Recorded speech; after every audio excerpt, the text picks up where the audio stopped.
আসসালামু আলাইকুম। সবাই কেমন আছেন? আশা করি ভালো আছেন। আজকের ভিডিওতে আপনাদের জন্য দারুণ সুখবর রয়েছে। আপনারা এখানে একটি হেডিং দেখতে পাচ্ছেন, ইমাম ও খতিবদের বেতন 2015 সালের পে স্কেল অনুযায়ী দিতে অর্থ মন্ত্রণালয় চিঠি দেওয়া হয়েছে। অর্থাৎ বর্তমান ধর্ম উপদেষ্টা দেখতে পাচ্ছেন, এই ধর্ম উপদেষ্টা আফম খালেদ হাসান তিনি অর্থ মন্ত্রণালয়ে চিঠি দিয়েছেন যেন ইমাম এবং খতিবদের বেতন 2015 সালের পে স্কেল অনুযায়ী দিতে দেওয়া হয়। অর্থাৎ সরকারিভাবে ইমাম এবং খতিবদের বেতন দেওয়া হবে, তিনি সেটি জানিয়েছেন। তো মূলত যারা ইমাম আছেন, খতিব আছেন, তারা মূলত খুবই কম বেতন পান এবং এই বেতনে সংসার আসলে চালানো যাচ্ছে না। সেজন্য ধর্ম উপদেষ্টা ভাবলেন তাদেরকে যেন সরকারিভাবে বেতন দেওয়া হয়, সেটি তিনি ভাবলেন। বর্তমানে অনেক ইমাম সাহেব যে বেতন পান সেটি দিয়ে তারা চলতে অনেক কষ্ট হয়। অনেক মসজিদে দেখা গেছে ইমাম সাহেবের বেতন 5,000 টাকা। সেটি বলেছেন ধর্ম উপদেষ্টা, তিনি এই যুক্তি দিয়ে বলেছেন অনেক মসজিদে 5,000 টাকা বেতন, সেই টাকা দিয়ে আসলে ইমামদের হচ্ছে না। তো সেজন্য ইমামদের কথা চিন্তা করে ধর্ম উপদেষ্টা একটি চিঠি দিয়েছেন।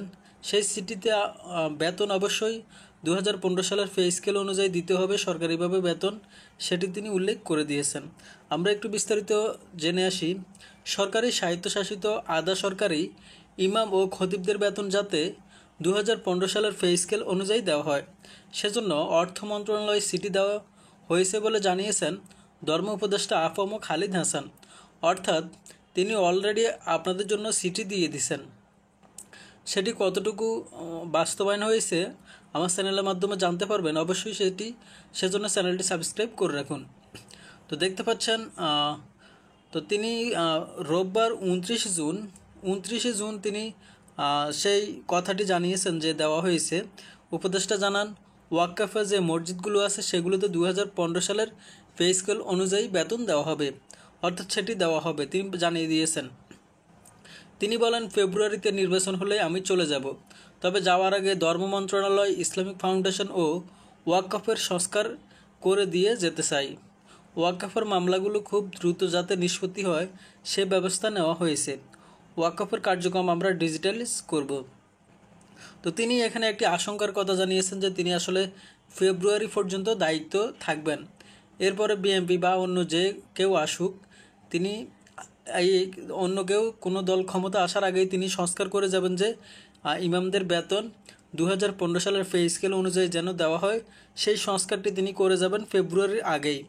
অর্থাৎ ফেব্রুয়ারির আগেই আপনারা 2015 সালের পে স্কেল অনুযায়ী বেতন পাবেন, সেটি তিনি সংস্কার করে যাবেন যেন কোনো সরকার বিএনপি বা জামাতের যেই আসুক সেই সরকারের আমলে আপনারা যেন 2015 সালের পে স্কেল অনুযায়ী বেতন পান,